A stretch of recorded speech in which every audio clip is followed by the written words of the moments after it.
काबुली चने से ऐसे लड्डू बनेंगे मैंने भी नहीं सोचा था। न मावा, न दूध, ना ही मिल्क पाउडर। सबसे पहले आधा कप काबुली चने को अच्छी तरह धोकर ओवरनाइट या फिर कम से कम 7 से 8 घंटे के लिए पानी में भिगो कर रखना है। अगर आप ओवरनाइट भिगोना भूल गए हैं, गर्म पानी में 4 से 5 घंटे भिगोकर भी यूज कर सकते हैं। भीगे चनों को पानी में से निकालकर बारीक और स्मूथ पीस लेना है। जरूरत पड़े 1 से 2 चम्मच पानी डाल सकते हैं। बैटर की कंसिस्टेंसी कुछ इस तरह की होनी चाहिए। बैटर को साइड में रखते हैं। 1 टेबलस्पून खरबूज या तरबूज के बीज को ड्राई रोस्ट कर लेंगे। अब इसे एक प्लेट में निकालकर साइड में रख लेना है। 4 to 5 टेबलस्पून घी को कढ़ाई में गरम कर लेना है। आप चाहे तो इसे तेल में भी बना सकते हैं। जैसे ही घी अच्छी तरह से गर्म हो जाए, फ्लेम को मीडियम कर देंगे। अब इसमें चने के बैटर के छोटे छोटे पतले पतले पकोड़े डालकर फ्राई करेंगे। एक बार के पकोड़े कुक होने में लगभग 2.5 से 3 मिनट लग जाते हैं। इस बात का खास ध्यान रखिएगा, पकोड़े अंदर से कच्चे ना रहें। जब ये ऊपर से क्रिस्पी दिखने लगे, इनका कलर हल्का ब्राउन रेडिश गोल्डन हो जाए, तो समझिए पकोड़े अच्छी तरह से फ्राई हो गए हैं। इसी तरह सारे पकोड़े तैयार कर लेने हैं। ये देखिए, अंदर तक पकोड़े अच्छी तरह कुक हुए हैं। अब इन्हें तोड़कर ठंडा होने के लिए रख देंगे। सभी पकोड़े फ्राई होने के बाद भी घी बहुत सारा बचा है। फ्राई होने में हार्डली 2 चम्मच घी लगा होगा।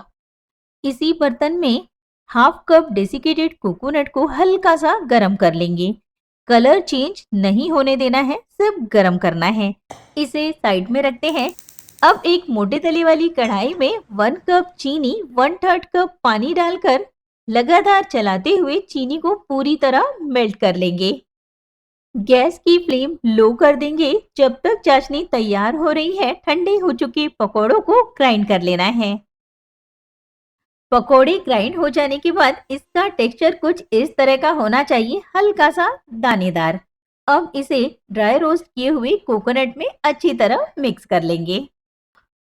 ये जो लड्डू बन रहा है, इसकी एक और अच्छी बात है, इसे आप पहले से बनाकर भी रख सकते हैं। अगर आप जानना चाहते हैं ये लड्डू कितने दिन तक अच्छा रहेगा, इसे स्टोर कैसे करना है, वीडियो को लास्ट तक देखिएगा।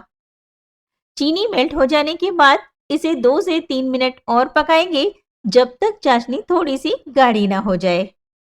अब 1 से 2 बूंद चाशनी प्लेट में डालकर थोड़ा सा ठंडा करेंगे और इस तरह से चेक करेंगे। अगर चाशनी एक तार की बन रही है, इस तरह से लंबा धागा आ रहा है, तो समझिए चाशनी बिल्कुल तैयार है। गैस की फ्लेम बंद कर देंगे। हाफ टी स्पून हरी इलायची का पाउडर, थोड़ा सा केसर फूड कलर डालेंगे। फूड कलर नहीं खाते हैं, अवॉइड कर सकते हैं।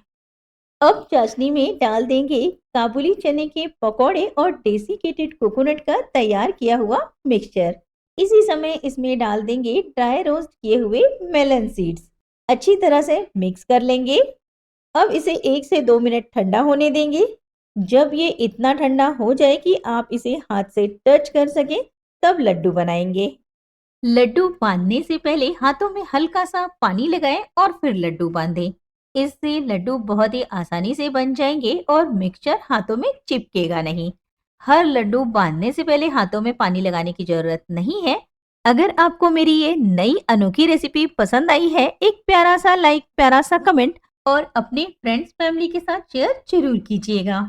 काबुली चने के इस लड्डू को फ्रिज के बाहर 5 से 7 दिन और फ्रिज में 10 से 12 दिन तक स्टोर कर सकते हैं। भूख तो लगा दिया है, चलिए टेस्ट कर लेते हैं। और सबसे मजेदार बात, अगर आप ये लड्डू किसी को खिलाएंगे, उन्हें पता भी नहीं चलेगा ये लड्डू हलवाई की दुकान से लाए हैं या आपने घर में बनाए हैं।